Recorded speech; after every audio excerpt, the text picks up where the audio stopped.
오늘 하루 경제 이슈 쉽게 풀어드리는 경제픽 시작하겠습니다. 네, 오늘은 김기봉 기자와 함께합니다. 어서 오세요. 어서 오십시오. 안녕하세요. 예, 안녕하세요. 네, 첫 번째 키워드 바로 보겠습니다.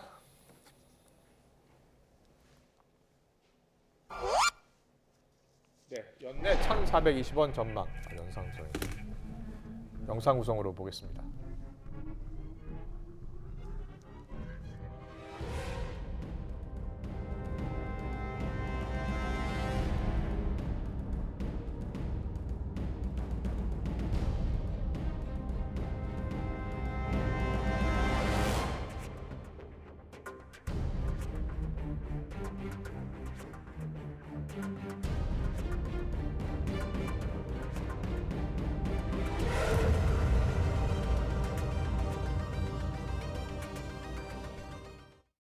네, 연내 1,420원 킹 달러 시작되나?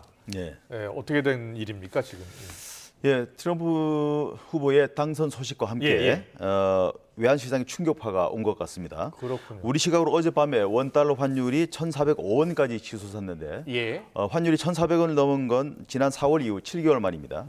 오늘도 장 초반에 1,400원을 웃돌다가 지금은 약간 주춤하며 1,390원대를 오가고 있습니다. 예. 우리뿐 아니라 주요 6개국 통화 대비 달러 가치를 나타내는 달러 인덱스도 7월 이후 처음으로 105를 넘어서서 4개월여 만에 최고를 기록했습니다. 네, 당선 첫날부터 환율이 출렁이고 있는 건데 앞으로 더 오를 가능성도 있는 거죠. 예, 그럴 것 같습니다. 아까 자막에서 연내 1,420원 전망이 나온다 했는데요. 이후에 1,450원까지 오를 수 있다는 말도 1,450원이요? 예, 나오고 있습니다. 예. 트럼프의 대표적인 정책이 대규모 감세와 관세 인상이기 때문입니다. 자국 내 기업 보호를 위해 법인세와 소득세를 최대한 낮추되 관세를 높임으로써 부족한 세수도 메우고 동시에 자국 기업 보호도 한다는 정책인데요.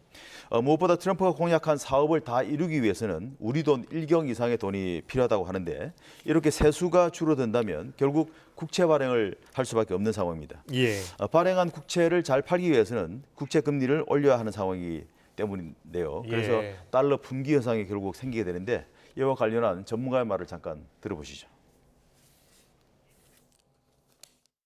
감세와 같은 재정정책 같은 경우에는 아무래도 견고한 미국 경제를 조금 더 뜨겁게 과열스럽게 만들 수가 있어서 미국 금리 상승의 요인이 좀 될 가능성이 높고, 관세의 경우에는 주변국들의 어떤 수출 경쟁력을 악화시킬 수 있다라는 측면에서 아무래도 달러가 좀 더 강하고 원화가 약한 현상들이 좀 나타나고 있는 걸로 좀 보여집니다.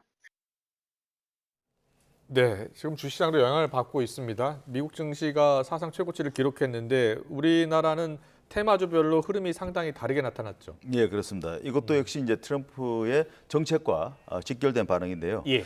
우선 우리나라 배터리 3사의 주가가 크게 떨어졌습니다. 어제 LG 엔솔과 SK온의 모회사 SK이노베이션 그리고 삼성 SDI 주가가 4에서 7% 이상 급락한 데 이어서 예. 오늘도 1에서 5%씩 각 더 빠졌습니다. 예. 트럼프가 바이든 정부의 친환경 정책을 완전히 되돌려서 원전을 포함한 화석연료 에너지로 에너지 패러다임을 바꿀 것이라는 전망 때문인데 이런 추세는 앞으로도 주가에 영향을 줄 것으로 보입니다.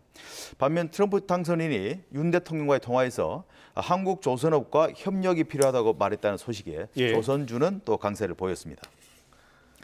트럼프의 미국 우선주의 정책으로 각국의 자주국방 필요성이 커지면서 무기 수요가 증가할 것이라는 기대에 방산 기업 주가는 크게 올랐습니다. 이와 함께 주식은 아니지만 가상자산도 물을 만나는 형국인데요. 예. 이번 대선 과정에서 트럼프가 갑자기 자신을 가상자산 대통령이라고 자처하면서 가상자산의 중요성을 강조했는데요. 비트코인은 오늘 지난 3월의 전고점을 훌쩍 넘어서 76,000달러, 우리 돈으로 1억 600만 원을 찍었습니다. 그리고 머스크가 띄우는 가상자산 도치코인도 일주일 사이에 22%나 올랐습니다. 네, 킹 달러가 언제까지 갈지 또 우리 환율 주시장에 미칠 영향 주목해야 될 것 같습니다.